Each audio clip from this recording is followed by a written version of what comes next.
મંદીમાં સપડાયેલા રત્ન કલાકારોના બાળકો માટે રાજ્ય સરકાર દ્વારા સ્કૂલ ફીની સહાય મંજૂર કરવામાં આવી.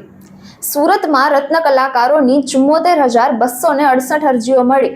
આ તમામ અરજીઓ સુરત ડાયમંડ એસોસિએશનમાં કરવામાં આવી હતી. જિલ્લા ઉદ્યોગ કેન્દ્ર જનરલ મેનેજર JB દવેએ એ વિશે વધુ માહિતી આપી.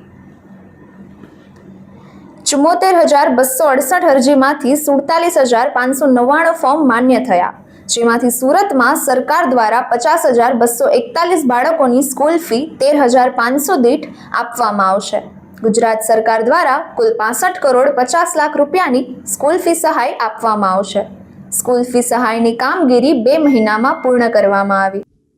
24 મે 2025ના રોજ મુખ્યમંત્રી શ્રી ભૂપેન્દ્રભાઈ પટેલના માર્ગદર્શન હેઠળ હીરા ઉદ્યોગ ક્ષેત્રમાં જે આંતરરાષ્ટ્રીય કક્ષાએ જે વિષમ પરિસ્થિતિ ઊભી થઈ અને એના કારણે જે રત્ન કલાકારો અસરગ્રસ્ત થયા, તેમજ હીરા ઉદ્યોગના જે સૂક્ષ્મ એકમો અસરગ્રસ્ત થયા, તેમના માટે સરકારશ્રી દ્વારા એક સહાય પેકેજની જાહેરાત કરવામાં આવી હતી અને એ પેકેજને ધ્યાનમાં લઈ અને જે અસરગ્રસ્ત રત્ન કલાકારના બાળકો હોય એમને સ્કૂલ ફી પેટે શૈક્ષણિક વર્ષ 2025-26 માટે 13,500ની સ્કૂલ ફીની સહાયની ચૂકવણી સરકાર ભોગવે એમ નક્કી કરવામાં આવ્યું હતું.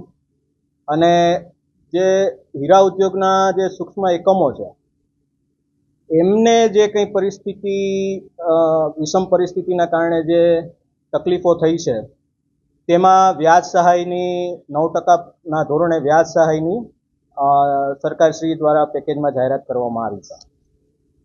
હવે આ પેકેજ માટે આપણે સુરતના જે અરજીઓ આવી છે એની વિગતો આપું તો કુલ 74,268 અરજીઓ આપણને મળી છે, જેમાંથી 74,268 તમામ અરજીઓ સુરત ડાયમંડ એસોસિએશનને આપણે ભલામણ અર્થે મોકલેલી છે. વેરિફિકેશન એમણે કરી અને એ તમામ અરજીઓ જિલ્લા ઉદ્યોગ કેન્દ્રને પરત કરી છે અને તેમાંથી કુલ 47,599 જેટલા અસરગ્રસ્ત રત્ન કલાકારોના 50,241 બાળકોની સ્કૂલ ફી સરકાર ભોગવશે અને એમની અંદાજિત સ્કૂલ ફીની રકમ જે છે એ 65 કરોડ 50 લાખ જેટલી થાય છે. આ આખી કામગીરી આપણે 2 મહિનાની અંદર પૂર્ણ કરી છે અને રત્ન કલાકારોને GRની જે જોગવાઈઓ છે, જે ક્રાઇટેરિયા છે એ સમજાવી શકાય, ઉપરાંત એમને ડાયમંડ એસોસિએશન કે જિલ્લા ઉદ્યોગ કેન્દ્રના ધક્કા ના ખાવા પડે, એમને હેરાનગતિ ન થાય એવો પ્રજાલક્ષી એક આશય રાખી અને કલેક્ટર સાહેબની અધ્યક્ષતામાં જે કમિટી મળી હતી એમણે તમામ ફોર્મ અને GR બાબતની તમામ જોગવાઈઓની સમજણ સ્કૂલો થકી આપી અને તમામ અરજીઓ મેળવવાનું નક્કી કરવામાં આવ્યું હતું. અને આ અરજીઓ જિલ્લા ઉદ્યોગ કેન્દ્ર પાસે આવી ત્યારબાદ તમામ અરજીઓને વેરિફિકેશન માટે આપણે સુરત ડાયમંડ એસોસિએશનને મોકલેલી. એટલે એ પ્રકારનો અભિગમ રાખવામાં આવ્યો છે કે રત્ન કલાકારો જે છે, અસરગ્રસ્ત રત્ન કલાકારો, એમને જે સાચો રત્ન કલાકાર હોય એ લાભાર્થી આમાંથી વંચિત ન રહે અને બહોળી સંખ્યામાં જે કંઈ લાભાર્થી આ પેકેજનો લાભ રહે અને છેવાડાના માનવી સુધી આ સહાય પહોંચી શકે. એ આશયથી તમામ કામગીરી કરવામાં આવી છે અને મેં આપને જે રીતે કીધું કુલ 65 કરોડ 50 લાખ જેટલી સહાયની રકમ આપણે ચૂકવવા પાત્ર બને છે, જેની ફી સરકાર ભોગવશે.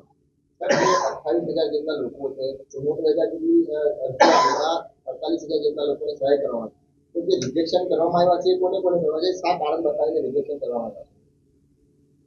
આપણી પાસે જે અરજીઓ ટોટલ આપણે વેરિફિકેશન 74,268 આપેલા હતા. હવે આમાં મૂળ આશય શું હતો કે જે જીઆર છે એમાં પેલી સુરત ડાયમંડ એસોસિએશન હીરા ઉદ્યોગ સાથે સીધી રીતે સંકળાયેલું હોય, બરાબર. એટલે એમને એ એકમોની જાણકારી હોય અને જે રત્ન કલાકારો છે એ જે એકમોમાં કામ કરતા હોય એમની જાણકારી એમની પાસે હોય. એટલે એ તમામ અરજીઓનું વેરિફિકેશન ત્યાં એમના દ્વારા કરવામાં આવ્યું અને એમાંથી કુલ 47,599 જેટલી અરજીઓનું અમારી પાસે ભલામણો આવી છે. હવે આ જે ભલામણો આવી છે એમાંથી આપનો જે પ્રશ્ન છે કે રિજેક્શન બાબતનો, એમાં ઘણી બધી મુશ્કેલીઓ એવી પણ અમારા ધ્યાનમાં આવી છે કે ફોર્મ અધૂરા ભરેલા હોય અથવા તો ક્રાઇટેરિયામાં ફિટ ન થતા હોય. ઉપરાંત ઘણી વખત એવું પણ ધ્યાનમાં આવ્યું છે કે ડુપ્લિકેટ અરજીઓ પણ થયેલી હોય. તો એવી જે ક્રાઇટેરિયામાં સેટ ન થતી હોય જીઆરની જોગવાઈઓ મુજબ, તો એ અરજીઓને આપણે ધ્યાને લીધેલ નથી.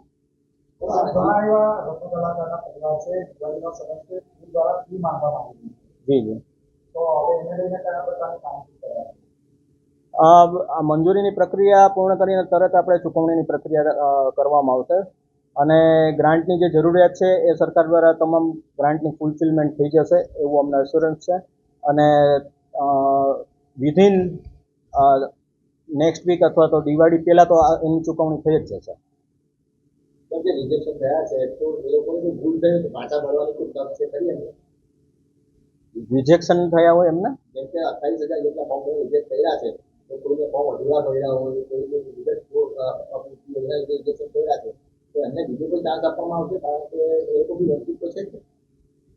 વંચિત છે, પણ એ લોકો જો અમને રજૂઆત કરશે અને એ રજૂઆતોને અમે ધ્યાનમાં લઈ અને જો યોગ્ય જણાશે તો એ ફરી પાછું અમે પ્રોસેસમાં પ્રક્રિયા હેઠળ એમને અરજીઓને ધ્યાનમાં મૂકીશું, કમિટી સમક્ષ રજૂ કરીશું. વધુ સમાચાર માટે જોડાયેલા રહો ભારત ટાઈમ્સ ન્યૂઝ સાથે.